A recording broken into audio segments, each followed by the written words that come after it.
বিসমিল্লাহিররহমানিররহিম। আসসালামু আলাইকুম। সবাই কেমন আছেন? আলহামদুলিল্লাহ আমি অনেক ভালো আছি। তো আজকে আরেকটা নতুন রেসিপি দেখাবো আপনাদেরকে। কাঁঠালের বিচি শুটকি দিয়ে রান্না করব। এগুলো আমি সিদ্ধ দিয়েছি, হলুদ দিয়ে ধুইয়ে ভালো মতো, তারপর সিদ্ধ দিলাম। তা আমি এখানে মলা শুটকি রাখছি, মলা শুটকিগুলো ভিজা দিয়ে রাখছি, এগুলো ধুইয়ে রান্না করব। আর এদিকে মুরগির মাংস রেসিপি তো সবসময় দেখাই আপনাদেরকে, তাই বলতেছি না।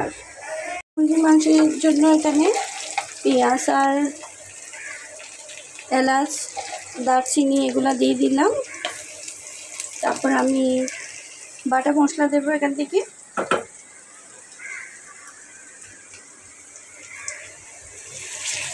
এগুলো একটু কষা হোক, সরিষার তেল দিয়ে রান্না করতেছি, এই জন্য একটু কালারটা এরকম লাগতেছে, হলুদ হলুদ।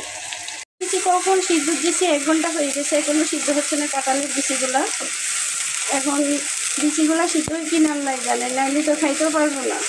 হলুদের গুঁড়া 1 চামচ দিচ্ছি, আর ধনিয়ার গুঁড়া 2 চামচ দিচ্ছি, আর মরিচ তেমন একটা বেশি দেবো না, 2 চামচই দেবো, কারণ সবসময় 3 চামচ মরিচ দিই আমি, আজকে 2 চামচই দিচ্ছি।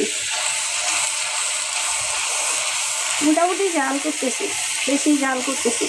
মরিচ কষানো শেষ, আমি মাংসগুলো দিয়ে দিচ্ছি। মাংসগুলো একটু কষা হোক, তারপর আমি ঝোলটা দেবো। মাংসতে জিরা টালা দিয়ে দিচ্ছি, আর একটু গরম মশলা দিচ্ছি। মশলাটা খুলে যাচ্ছে।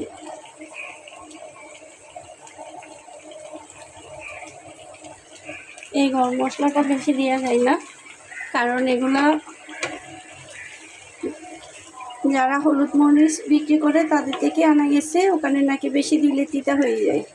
তো এই জন্য অল্প করে দিলে, এগুলা ফ্লেভারের জন্য দেওয়া হয় গরম মশলাটা, জায়ফল জয়ত্রী সব কিছুই মিক্স করা আছে। তো বেশি দিলে নাকি তিতা হয়ে যাবে, এই কারণে অল্প করে দিতে হয়। তো আমার মাংস রান্নাটা হয়ে গেছে। এই কাঁঠাল বিচিগুলো সিদ্ধ হচ্ছে না, প্রায় আমি 1.5 ঘন্টা মতো সিদ্ধ করছি, তাই আজকে আমি রান্না করব না, শুধু তেল মরিচের ক্ষতি হবে, এই জন্যই আমি ফেলে দেব। আর এখানে টমেটো সিদ্ধ দিয়েছি, টমেটোগুলো ভর্তা করতে হবে আমার, তো টমেটো ভর্তা করব।